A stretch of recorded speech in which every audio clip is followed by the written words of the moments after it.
এটা প্ৰপাৰ টেৰেৰিয়াম বনাবলৈ indoor plants, ornamental plants, exotic plants বা কালচাৰ্ড মিনিয়েচাৰ প্লেন্টছৰ প্ৰয়োজন হয়। আজি মই আপোনালোকক সেই প্লেন্টছখিনি অফ সিজনত কেনেকৈ ঘৰতে ৰুব পাৰি সেইটো দেখাম। ফাৰ্ষ্টতে মই মাটিৰ লগত কোকোপিট আৰু অলপ বালি মিলাই ললোঁ। এতিয়া দুইটা মিক্সাৰ একেলগে মিলাই ৰেডি কৰি ললোঁ আমাৰ আজিৰ সাবষ্ট্ৰেটটো। এজন টেৰেৰিয়াম বনোৱা মানুহেহে বুজি পাব এই সাধাৰণ প্লেন্টছবোৰৰ ভেলু কি।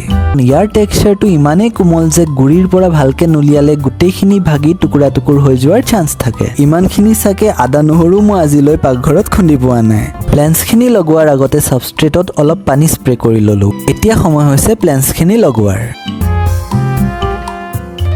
কণ্টেইনাৰ্ছখিনি বন্ধ কৰাৰ আগত ফাইনেল স্প্ৰে এটা কৰি ললোঁ। ভিডিঅ'টো চাই ভাল পালে চেনেলটো ছাবস্ক্ৰাইব কৰি দিব।